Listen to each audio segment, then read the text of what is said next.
अगर किसी स्टूडेंट से पूछा जाए कि उनको कौन सा विषय सबसे कठिन लगता है तो सबसे पहले उत्तर होगा गणित। जी हाँ, गणित एक ऐसा विषय है जिसको लेकर छात्रों के मन में एक डर सा रहता है और अक्सर छात्रों की यह शिकायत भी रहती है कि हम मैथ्स चाहे जितना भी पढ़ लें लेकिन ना तो समझ में आता है और ना ही रिजल्ट में कभी मैथ्स के अच्छे नंबर ही आते हैं।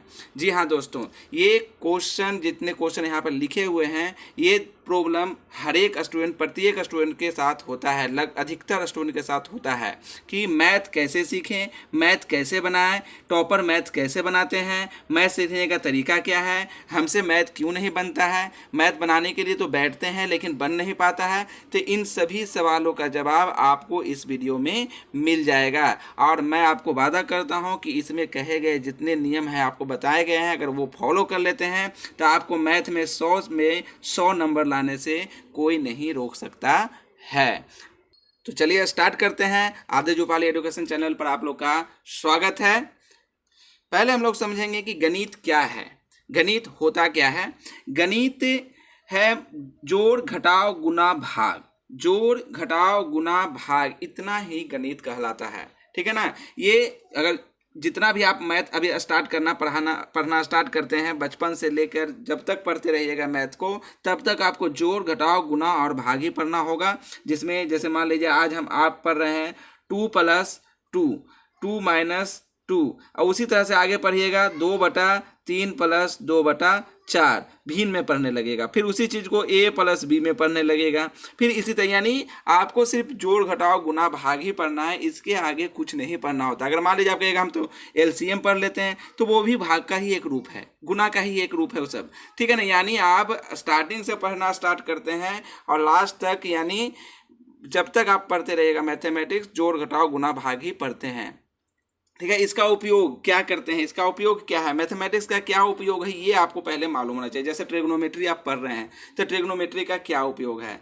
आप मान लीजिए पढ़ रहे हैं मेंसुरेशन, तो मेंसुरेशन क्यों पढ़ना चाहिए, क्या उपयोग है इसका, ये उपयोग को जानिए। अगर उपयोग को आप जान गए हैं तो उसे आप अपनी निजी जिंदगी में उतार पाएंगे और उसे आप ज़्यादा अच्छा से समझ पाएंगे। तो ये टीचर का कर्तव्य बनता है कि आपको उसका उपयोग बताएं। पहले आपका भी कर्तव्य बनता है कि पहले पूछे टीचर से कि इसका क्या उपयोग है सर, इसका कहाँ कहाँ उपयोग होता है निजी ज़िंदगी में, तो आपको वो ज़्यादा समझ में आएगा। फिर आपको जब जहाँ भी चलेगा तो आपको वो मेंसुरेशन, जहाँ पर मेंसुरेशन यूज होता है वहाँ मेंसुरेशन नज़र आएगा। सब्जी मंडी में जाइएगा तो प्रॉफिट एंड लॉस नज़र आएगा कि यहाँ पर इतने में सब्जी बिक रहा है 5 रुपये kg, वहाँ मेरा है 10 रुपये kg, यानी यहाँ पर हमें 5 रुपये का लाभ हो रहा है। तो ये मैथमेटिक्स सभी जगह है, ठीक है ना, लेकिन उसका उपयोग मालूम नहीं है। यदि आप मैथ का क्लास लेने जा रहे हैं तो पहले क्या होता है कि सबसे पहले आप मैथ का जो लेसन पढ़ने जा रहे हैं, जैसे लेसन आपको चैप्टर 1 पढ़ना है तो चैप्टर 1 को पहले खुद से घर पर पढ़ लीजिए, खुद से पढ़िए, सेल्फ स्टडी कीजिए। उसके बाद क्या करना है कि टीचर के पास जाना है। तो आपको मान लीजिए कि इसे सेल्फ स्टडी किए, उसमें मान लीजिए कहीं पर प्रॉब्लम हो गया तो आप उसी समय पॉइंट आउट कर सकते हैं टीचर से कि सर हमें ये नहीं समझ में आ रहा है। ठीक है। आप उस भाग पर आप ज़्यादा ध्यान दीजिएगा, ज़्यादा आपको अगर नहीं समझ में आया तो उस पर ज़्यादा ध्यान दे पाएगा। यानी पहले सेल्फ स्टडी कर लेनी है। उसके बाद फॉर्मूला, जो भी आप लेसन पढ़ने जा रहे हैं उसका पूरा फॉर्मूला आपको क्लियर होना चाहिए, कॉन्सेप्ट क्लियर होना चाहिए उस पूरे लेसन का। कॉन्सेप्ट क्लियर का मतलब उसका आपको परिभाषा आना चाहिए, फॉर्मूला आना चाहिए, सब कुछ आपका क्लियर होना चाहिए। अगर ऐसा नहीं होगा तो आपको समझ में नहीं आएगा। ठीक है। हम बताएंगे कि कॉन्सेप्ट क्लियर और फॉर्मूला क्यों क्लियर होना चाहिए, ये हम आपको बताएंगे। ठीक है। उसके बाद मैथ का कम से कम 2 नोटबुक बनाइए। एक मैथ जिसमें आप मैथ डेली बनाइएगा, लेसन 1 से लेकर उसमें स्टार्ट कर दीजिएगा बनाने के लिए।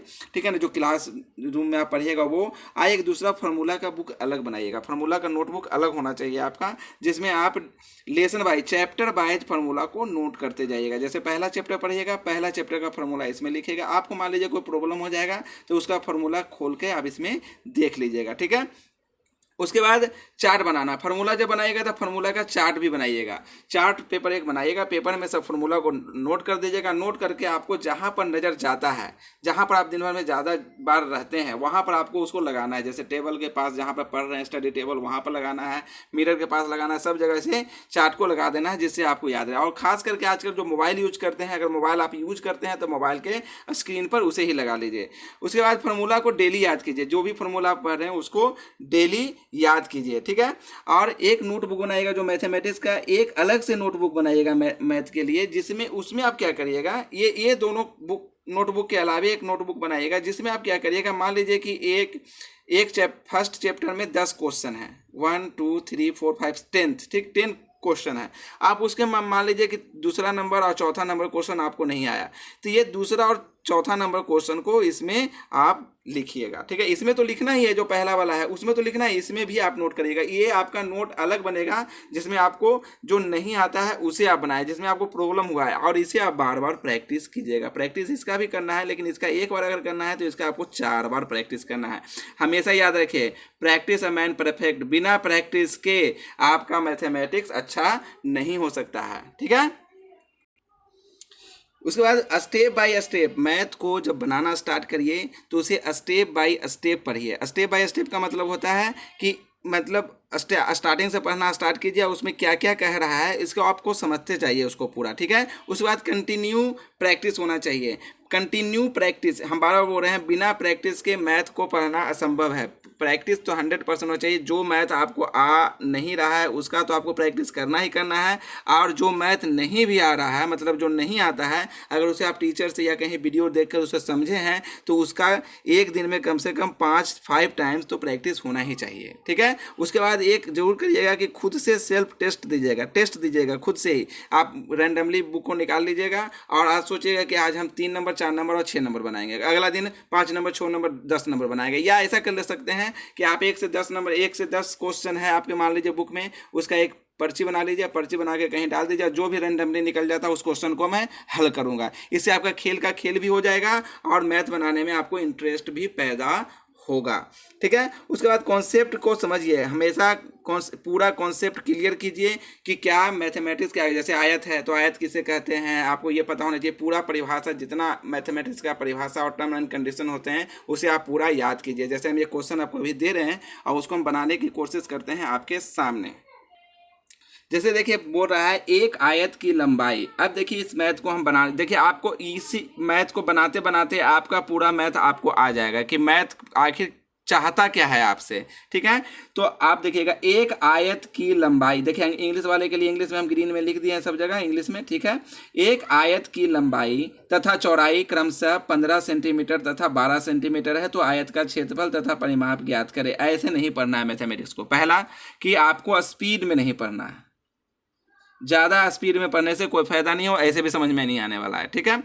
तो पहला स्पीड में नहीं पढ़ना है। चलिए फर्स्ट स्टेप। सेकंड स्टेप में क्या करना है, अब पढ़ना स्टार्ट किए एक आयत, तो यहीं पर जैसे ही आयत आए तो आपका यहाँ पर मैप बन जाना चाहिए। तो दूसरा में पिक्चर, अगर पिक्चर है तो पिक्चर बनाना है। अगर लाभ हानि का क्वेश्चन है तो लाभ, जैसे यहाँ पर लिख दिया लाभ 10 रुपया, तो यहाँ लिख देना है लाभ 10 रुपया, ठीक है ना, ठीक है। उसके बाद आगे जा रहा है कि लंबाई, आयत की लंबाई। तो अब यहाँ पर प्रॉब्लम ये उठता है कि पिक्चर बनाए, आप तो कह दिए आप पिक्चर बना लीजिए, लेकिन आप पिक्चर बनाए तो बनाए क्या, आपको ये आयत जब आएगा ही नहीं तो पिक्चर क्या बनेगा। आप आयत ऐसे भी तो बना दीजिएगा जब आएगा ही नहीं तो। प्रॉब्लम तो आपके पास है, कूट कूट कर भरा हुआ है प्रॉब्लम, उस प्रॉब्लम को निकालिए। ये सब प्रॉब्लम टीचर का दिया हुआ, हम तो कहेंगे टीचर का दिया हुआ होता है। टीचर शुरू से ही उसे समझा नहीं पाता है। कोई भी स्टूडेंट नहीं चाहता है कि मैं कमज़ोर हूँ। आज तक ऐसा कोई भी स्टूडेंट नहीं हुआ है जो खुद चाहता है कि हम कमज़ोर हो जाएं। कोई स्टूडेंट नहीं होगा। उसका मेन है कि उसको कोई समझने वाला नहीं, उसको समझ नहीं पाता है कोई, इस कारण से वो पढ़ नहीं पाता है। टीचर उसको क्या कहते हैं, टीचर के पास गया, वो अगर मान लीजिए मैं कहा कि सर मुझे आयत नहीं, अरे तुमको इतना बड़ा हो गया तुम्हें आयत नहीं आता है, रेक्टेंगल नहीं आता है, तुम तो बड़ा बेकार लड़के हो। तो यहाँ पर ये टीचर का प्रॉब्लम होता है। तो कुछ टीचर ऐसे होते हैं जो समझा नहीं पाते हैं और अपनी कमी को छुपाने के लिए स्टूडेंट को दो लगा दिए, 2 तबराक, हो गया काम खत्म। या उसको कहते हैं आप दूसरे यूट्यूब से देख लो या वीडियो देख लो या ऐसे कर लो। तो वहाँ वैसे जो अधिकतर टीचर हैं वो बहुत दिक्कत प्रॉब्लम करते हैं स्टूडेंट को नहीं मैथ आने में, ठीक है। तो देखिएगा, तो पहले क्या करना है कि आपको छोड़िए सब बात को, आप पहले क्या करिएगा कि जैसे आपको नहीं आया, जैसे आयत है तो आयत का आपको पहले परिभाषा पढ़ना पड़ेगा, यानी परिभाषा आना चाहिए, डिफिनेशन आना चाहिए, ठीक है। डिफिनेशन आने के बाद इसका हम पहले जैसे पढ़ लिए एक आयत की लंबाई, तो एक आयत बना दिए। अब इसमें कह रहा है लंबाई, अब लंबाई आपको आना चाहिए, तो परिभाषा ये भी मालूम होना चाहिए कि आयत की लंबाई किसे कहते हैं। आयत पढ़ने में आयत का सब कुछ, जैसे ये आमने सामने की भुजा बराबर होती है, एक कोण 90 डिग्री का होता है, एक आयत में 4 भुजाएं होती हैं। देखो कितना चीज आता है एक आयत में, ठीक है, ठीक है ना। आमने सामने की भुजा पैरेलल होती है, तो पैरेलल फिर किसे कहते हैं। तो पूरा मैथमेटिक्स आपको एकदम जानकारी होना चाहिए, पूरा टर्म एंड कंडीशन मालूम होना चाहिए, जो वो कहता है वो मालूम होना चाहिए, तभी आप उसका इलाज कर सकते हैं। मान लीजिए ये एक बीमारी है और आप एक डॉक्टर हैं, तो आपको पूरा चीज़, आप जाते हैं डॉक्टर के पास तो क्या कहते हैं, मेरे को पेट में दर्द हो रहा है, पूछता है ना वो आपसे, पेट में दर्द हो रहा है, इधर और क्या हो रहा है, तो मेरे पैर हाथ में भी दर्द हो रहा है, ठीक है ना, बुखार जैसा लग रहा है, तो उस हिसाब से आपको दवा देता है, ठीक है ना। तो उसी तरह से बीमारी है। बीमारी क्या है, आयत की लंबाई क्या है भाई, आप पूछिएगा। फिर चौड़ाई क्या है, हाँ ये है, तो चौड़ाई कितना कितना है, तो 12 और 15 है, ठीक है ना। तो यहाँ पर आप लिख दीजिएगा 12 सेंटीमीटर और 15 सेंटीमीटर, ठीक है। यानी चौथा है कि step by step banana. Step by step हम अभी पढ़े थे, स्टेप बाय स्टेप करने के लिए, ठीक है। अब कह रहा है क्या निकालना है। अब ये जानिए चौथा 5वां नंबर, इतना के करने के बाद कि क्या निकालना है, ये देखिए क्या निकालना है, यानी फाइंड क्या करना है। आगे यहाँ तक आने के बाद हमको ये पता चल गया, ये सब हम लिख दिए इसका। अब क्या निकालना है ये जानकारी मतलब होगी, ये तो ऊपर में भी लिख सकते हैं क्या निकालना है, ठीक है। उसके बाद 6वां नंबर में चलते हैं। इसको निकालने के लिए हमको क्या निकालना है, क्षेत्रफल। अब हम क्या करेंगे कि क्षेत्रफल का फॉर्मूला याद करेंगे। क्षेत्रफल बराबर क्या चीज का, आयत का। हर चीज का तो क्षेत्रफल होता है, तो आयत का क्षेत्रफल बराबर होता क्या है, यहाँ दिखाई नहीं दे रहा है, चलिए ऊपर में लिख देते हैं। आयत का क्षेत्रफल बराबर होता है यानी एरिया, ठीक है ना। आयत का एरिया बराबर क्या होता है, तो एरिया बराबर होता है लंबाई गुने, यानी लेंथ इनटू ब्रेथ, लंबाई गुने चौड़ाई, शॉर्ट में लिख रहे हैं। तो ये हो गया। तो ये अगर फार्मूला ही आपको याद नहीं रहेगा तो बनेगा मैथ, नहीं बनेगा। तो इसमें आपका प्रॉब्लम, अगर फार्मूला याद नहीं रहेगा, टीचर की गलती तो हम गिना दिए, ये आपकी गलती कि आपको फार्मूला नहीं याद है। तो फार्मूला भी याद होना चाहिए। फार्मूला जो मैथ का होता है वो जान होता है, जिगर होता है, सब कुछ यही है, हार्ट होता है, दिल होता है, सब कुछ यही है। अगर फार्मूला ही नहीं रहेगा, सोच लीजिए आपको ये सब कुछ आता है, लेकिन ये फार्मूला अगर नहीं आएगा तो आपको ये मैथ नहीं बनेगा। यानी आपको फार्मूला कितना याद करना है ये आपको अब समझ में आ गया होगा।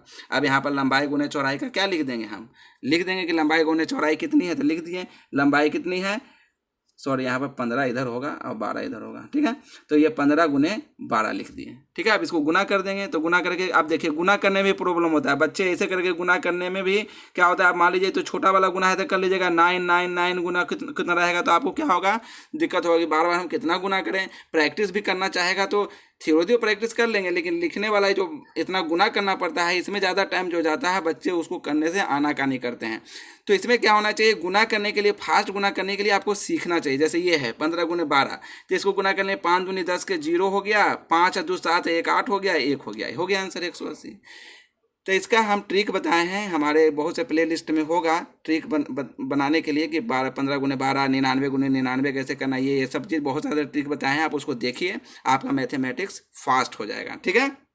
उसके बाद इतना स्टेप के बाद आपको टेबल भी आना चाहिए। 1 से 20 तक अगर टेबल आता है तो बहुत अच्छा है। अगर आपको टेबल नहीं आता है तो आपको टेबल का भी एक वीडियो डाला हुआ है, उसको भी आप देख लीजिएगा, ठीक है। तो ये हुआ आपका पूरा मैथ बनाने का। इस तरह से आप मैथ बनाइएगा तो आप 100% मैथ में सफल हो जाइएगा। यानी आपको एक मैथ पढ़ने के लिए इतना चीज़ जरूर होना चाहिए, बेसिक ज्ञान होना चाहिए उसका, ठीक है ना। उसकी परिभाषा, जितने भी परिभाषाएं होती हैं मैथमेटिक्स में, जैसे लाभ हानि है तो लाभ किसे कहते हैं, हानि किसे कहते हैं, क्रयमूल कैसे कहते हैं, विक्रयमूल कैसे कहते हैं, ये आपको पता होना चाहिए, ठीक है ना। उसके बाद हार्ड सब्जेक्ट इसे नहीं समझिए, ये हार्ड सब्जेक्ट नहीं है, बहुत ही ईजी है, आराम से पढ़िए। डरना मना है भाई, डरना तो हर जगह मना है, डरना नहीं है मैथमेटिक्स से। कहना है कि आइए हमसे लड़ो, हम तुमसे 2-2 फाइट कर लेंगे, ठीक है। कंटिन्यू प्रैक्टिस करना, बार और बोल रहे हैं, बिना प्रैक्टिस के आपको क्लियर नहीं हो सकता है। प्रैक्टिस तो 100% करना ही करना है। रटे नहीं सब्जेक्ट को, इसको रटना नहीं है, समझना है। हमेशा समझ के बनाइए तो ज़्यादा आपको बनेगा, ठीक है। फार्मूला याद करना है, ठीक है ना। और सबसे बड़ा चीज़ कि अपने ऊपर आपको विश्वास करना है। और एक चीज़, फ्रेश माइंड, ये फ्रेश माइंड को आपको समझना पड़ेगा। मान लीजिए कि आप कोई मैथ को बना रहे हैं, जैसे मान लीजिए यहाँ पर लिख देते हैं, यहाँ पर लिखते हैं तो 4 + 4 या 4 + 6 आप बना रहे हैं, तो 4 + 6 बराबर आप मान लीजिए ला रहे हैं 11, 10 होता है, इसे 11 ला रहे हैं।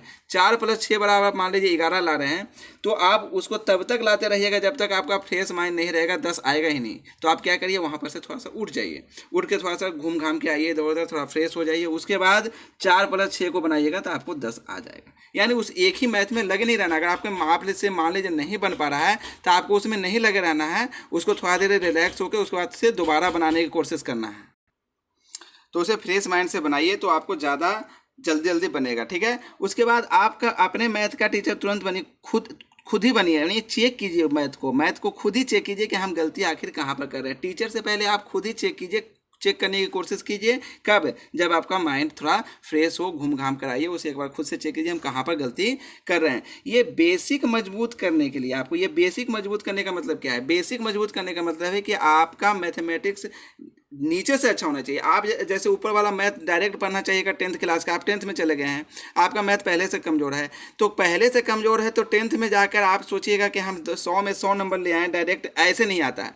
बेसिक पहले मजबूत कीजिए। बेसिक मजबूत करने के लिए आपको, हम नीचे से तो नहीं कहेंगे, लेकिन आपको 6 से लेकर 10th तक का, 10th तो पढ़ ही रहे हैं, 6 से लेकर 9 तक का मैथ आना चाहिए किसी भी क्लास के लड़के को, या जो कंपटीशन दे रहे हैं या कुछ भी दे रहे हैं, सभी के लिए 6 से लेकर 10th तक का मैथ एकदम कंप्लीट होना चाहिए। तो आप चाहते हैं, अगर आप ऐसा चाह रहे हैं कि आपका मैथमेटिक्स भी मजबूत हो, है ना, तो आप मुझे इंस्टाग्राम पर एक बार फॉलो कीजिए, आदि जुपाली ADIJUPLI पर, वहाँ पर फॉलो कीजिए। आप मुझे बताइए अपना प्रॉब्लम, कि मुझे अगर प्रॉब्लम है तो आपका मैं 6 से 9 तक का बुक 1 महीने में ख़त्म कर दूंगा। मैंने हमको जो इम्पोर्टेंट है, जो आपको बताना है वो बताकर, यानी बेसिक बताकर आगे ले जाऊंगा 10th क्लास में। उसके बाद तो चुटकियों में आप 100 में 100 नंबर ले आइएगा, ठीक है ना।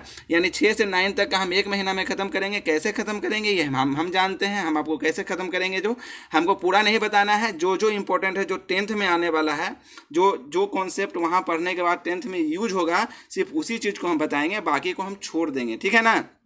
तो इस तरह से 6 से लेकर 9 तक के हम मैथ को पढ़ेंगे। उसके बाद 10th को पढ़ेंगे तो हमको ज़्यादा समझ में आएगा। जैसे हम मान लीजिए अभी मेंस्ट्रुएशन का ही बात कर रहे थे, आयत पढ़ने के लिए, तो इसे हम कैसे बना पाते हैं? अगर हमें आयत आएगा ही नहीं तो हम आयत के बाद इधर हमको अगर पढ़ना है, सर्कल पढ़ना पड़ रहा है, वृत्त पढ़ना पड़ रहा है, तो वो कैसे बना पाएंगे जब हमारा बेसिक उधर ही कमज़ोर है। तो क्षेत्रफल किसे कहते हैं यही मालूम नहीं है, परिमाप किसे कहते हैं यही मालूम नहीं है, तो हम उसे कैसे बना पाएंगे फिर, ठीक है। तो इससे अच्छा है कि हम पहले बेसिक पढ़ लें। बेसिक पढ़ने के बाद वहां तक आएंगे प्रैक्टिस करते हुए, तो हमें क्या हो जाएगा, क्लियर हो जाएगा, और हम आसानी से 100 में 100 नंबर ला सकते हैं। विश्वास मानिए कि आप ला सकते हैं, अपने आप पर विश्वास कीजिए, ठीक है ना। 100% आप 100 में 100 नंबर मैथमेटिक्स में ला सकते हैं। आपको कोई नहीं रोक सकता है 100 में 100 लाने से। आशा करता हूं आपको ये वीडियो समझ में आया होगा, ठीक है। अगर समझ में आया तो इसे लाइक कीजिए, सब्सक्राइब कीजिए, और ज़्यादा से ज़्यादा इसे शेयर कीजिए ताकि मेरा चैनल थोड़ा ग्रो हो। धन्यवाद, थैंक यू वेरी मच।